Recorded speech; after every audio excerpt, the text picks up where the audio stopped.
Por que o RSAT consegue entregar uma rentabilidade de fundo de papel, mesmo sendo um fundo de tijolo? De 2019 até agora, o RSAT entregou R$ 86,45 por cota aos seus cotistas. Se a gente considerar o ganho real, ou seja, se a gente tirar o IPCA, a inflação, a gente vê que teve ano que ele rendeu IPCA mais 10,29%, IPCA mais 8,10%, IPCA mais 7%, IPCA mais 6%, mais 7,5%, e no acumulado de 2025, IPCA mais 4,43%. Considerando uma média, ele consegue distribuir ao ano somente em rendimentos IPCA mais 6,38%. Considerando o valor da emissão, que foi R$ 100, o yield on cost do investidor que acreditou nesse fundo lá no IPO já recebeu 86,45%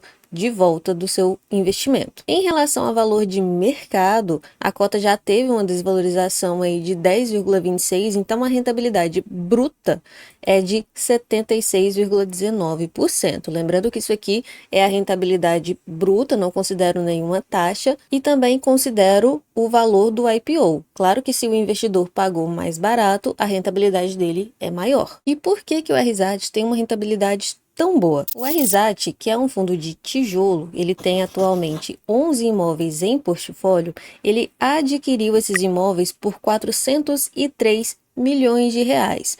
Porém, o valor de mercado desses imóveis é de 418 milhões. Ué, Emily, ele pagou mais barato? Sim, ele pagou aí uma média de 44% a menos do que esse portfólio realmente vale. E por quê? Porque a estratégia do RSAT é oferecer liquidez àquele empresário que pretende investir ou reinvestir em sua própria operação. Então, ele faz a seguinte estrutura de aquisição. Ele vai lá, analisa o imóvel, avalia também a empresa, claro, a saúde financeira, como é que anda a operação, o segmento, tudo isso. Então, ele compra esse imóvel, porém ele compra com um grande desconto. Como eu mostrei, atualmente o consolidado do portfólio é um desconto de 44%, mas esse desconto pode ir até 50%. Então, comprou o imóvel, ele vai alugar. Alugar para quem? Para o próprio vendedor. O vendedor passa a ser o inquilino do fundo. E aí ele assina um contrato de aluguel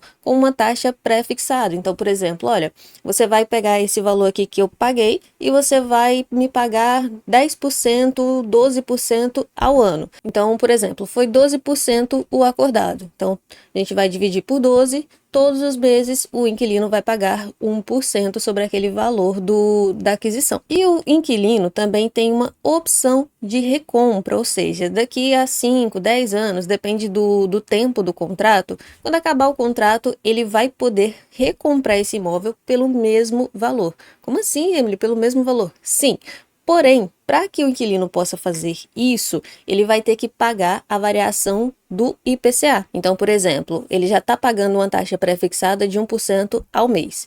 Vamos supor que teve um mês que o IPCA veio 0,30%. Então, o inquilino vai corrigir aquele valor por 1,30%. Esse é o valor do aluguel que ele pagará aquele mês. E aí, lá no final do contrato, se o inquilino estiver adimplente, tiver pago todas as suas obrigações com o fundo, ele pode recomprar o imóvel, lembrando que o fundo já ganhou toda a valorização do IPCA e foi distribuindo aos cotistas.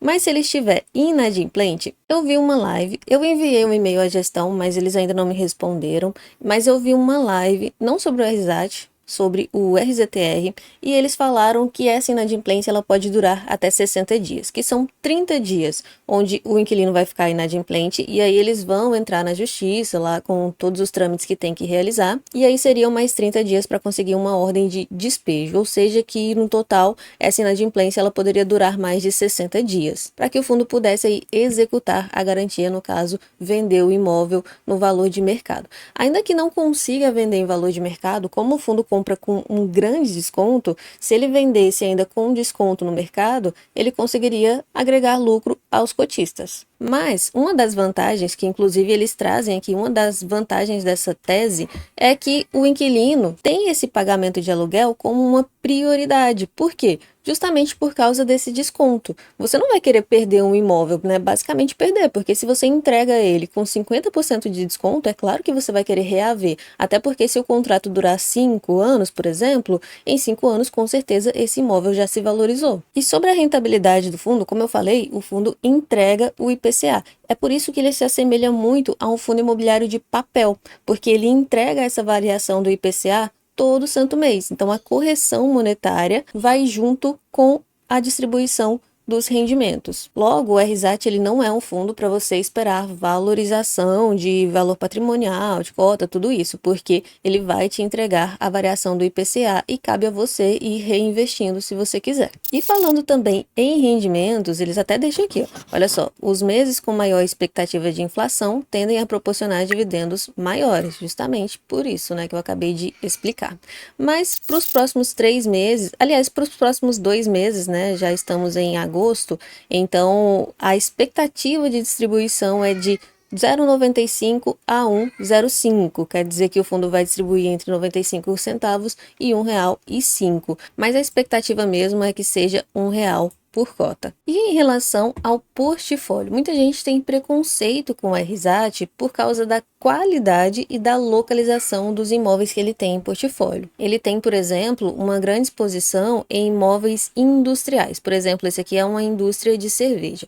Qual é o problema do imóvel industrial? Se ele for desocupado, a dificuldade para você colocar um inquilino novo ali é maior. Por quê? Porque ele é um imóvel muito específico. Então, você precisaria, no mínimo, de um inquilino que tivesse uma atividade bem parecida com a do inquilino anterior.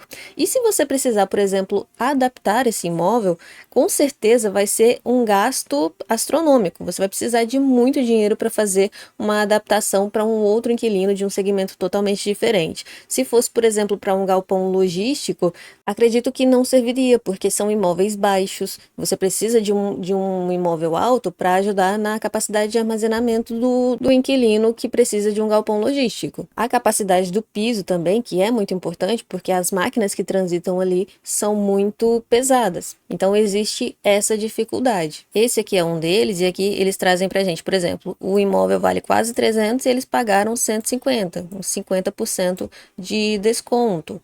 Tem outro aqui também, 37% de desconto. Olha, esse aqui, por exemplo, é bem localizado. Olha onde está a cidade aqui.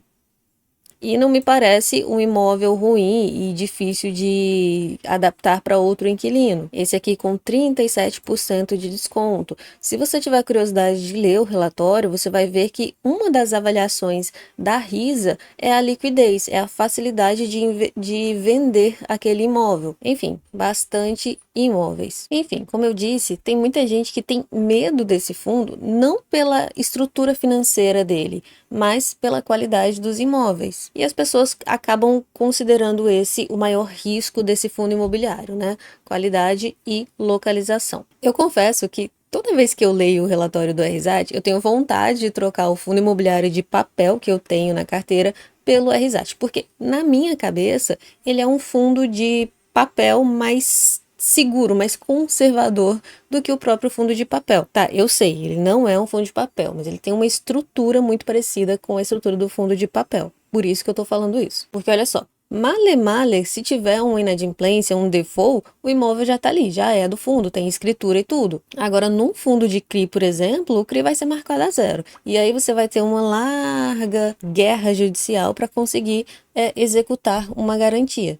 Se conseguir. Mas essa é a minha opinião, eu quero saber mesmo é a sua opinião. Você é cotista do RSAT? Você já pensou em ser? Você pretende ser? Ou você quer passar longe desse fundo imobiliário?